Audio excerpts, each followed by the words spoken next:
Imagine living 10,000 years ago. There are no cities, no written scriptures, no cathedrals, no priests standing behind stone altars.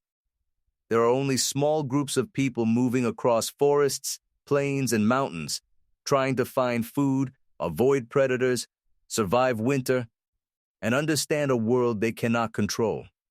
And yet, at some point, something extraordinary happened. Humans began building places that were not primarily for eating, sleeping, hunting, or storing food. They began building places for the invisible. The first worship spaces were not born as temples in the way we imagine them today. They appear to have emerged gradually from something much older. Human attempts to give special meaning to certain places, objects, deaths, animals, and mysterious forces of nature.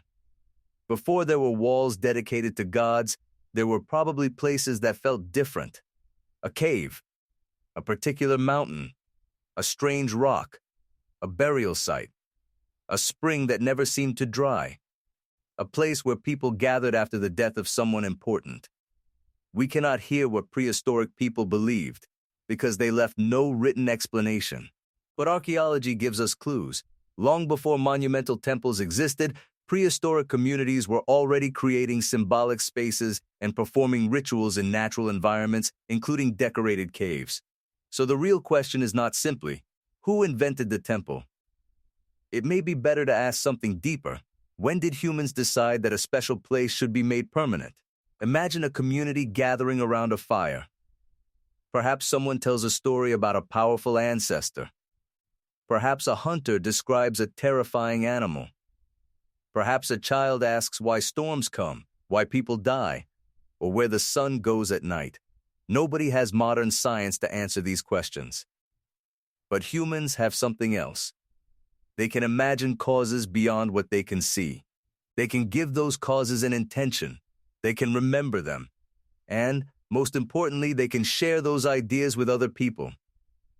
A ritual performed once can disappear. A ritual performed at the same place generation after generation becomes tradition. And once a place becomes important enough, people have a reason to mark it. At first, that marker might be simple, a pile of stones, a carved object, a burial, or a circle. But eventually, humans discovered something powerful. Architecture could preserve meaning. A building could tell everyone, this place is different. It could separate ordinary space from sacred space. One of the most astonishing examples appeared in what is now southeastern Turkey. At Göbekli Tepe, beginning around 9600 BC, hunter-gatherer communities built enormous stone structures with massive T-shaped pillars, some reaching more than 5 meters high. The pillars were carved with images of wild animals and other symbolic designs. Think about what that means. These were not people living in cities surrounded by modern machines. They were communities whose way of life was still largely based on hunting and gathering. Yet they organized labor, transported huge stones, shaped them, decorated them, and assembled monumental structures that were probably used for communal rituals and social gatherings.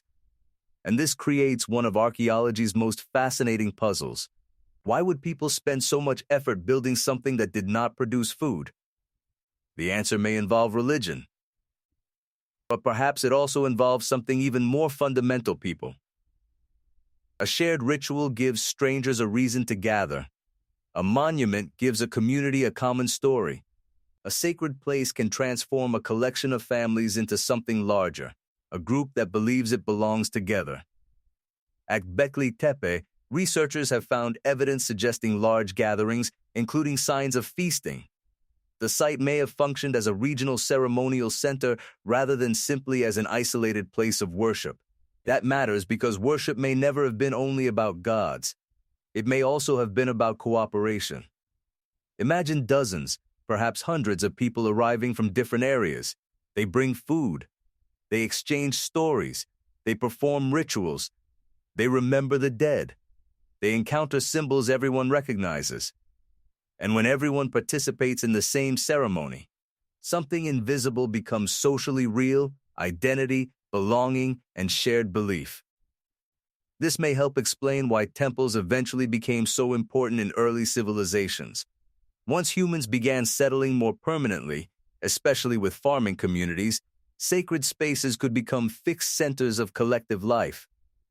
A temporary ritual could become a permanent institution.